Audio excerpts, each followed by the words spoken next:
Disparition d'Agathe Hilleray. Les recherches s'intensifient à Vivonne, la piste criminelle privilégiée.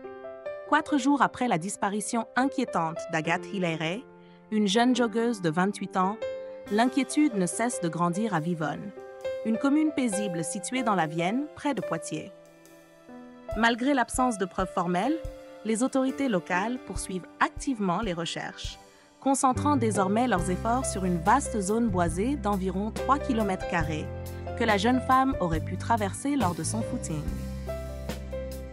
À ce stade de l'enquête, aucune hypothèse n'est écartée. Les thèses de l'accident ou du suicide, bien qu'envisagées au départ, sont aujourd'hui reléguées au second plan, faute d'indices matériels ou de témoignages les appuyant. La piste criminelle, en revanche, gagne du terrain et mobilise une attention particulière de la part des enquêteurs. Des témoignages cruciaux après l'appel à témoins. L'appel à témoins, diffusé vendredi dernier, a suscité une forte mobilisation du public. Le procureur de la République de Poitiers a confirmé avoir reçu pas moins de 90 signalements. Parmi ces témoignages, certains ont été jugés particulièrement intéressants, voire décisifs, pour orienter les recherches. L'un d'entre eux retient particulièrement l'attention.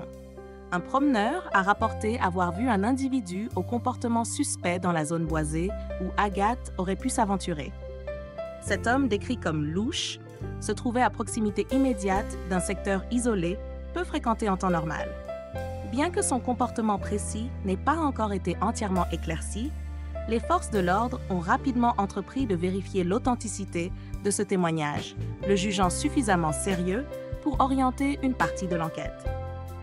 Renfort sur le terrain et mobilisation renforcée.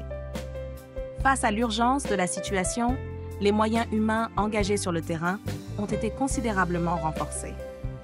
En plus des 20 gendarmes locaux mobilisés depuis le début des recherches, un escadron de 70 gendarmes mobiles a été déployé pour appuyer les battues, qui se poursuivent sans relâche depuis jeudi dernier.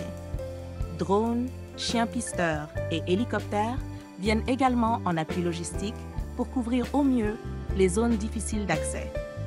Audition des proches pour dresser un profil précis. En parallèle des opérations de terrain, les enquêteurs de la section de recherche de Poitiers mènent un travail minutieux de recueil d'informations auprès de l'entourage de la disparue. Une dizaine de proches, amis, collègues et membres de la famille ont déjà été entendus. L'objectif est double: établir un profil psychologique et comportemental le plus précis possible d'Agathe Hilleray et identifier d'éventuels conflits, habitudes ou éléments de vulnérabilité qui pourraient éclairer les circonstances de sa disparition. Les enquêteurs espèrent que la combinaison de ces efforts permettra de faire la lumière sur cette affaire préoccupante. En attendant, l'angoisse grandit parmi les habitants de Vivonne et la famille d'Agathe, suspendue à la moindre information. La course contre la montre se poursuit, dans l'espoir que la jeune femme soit retrouvée saine et sauve.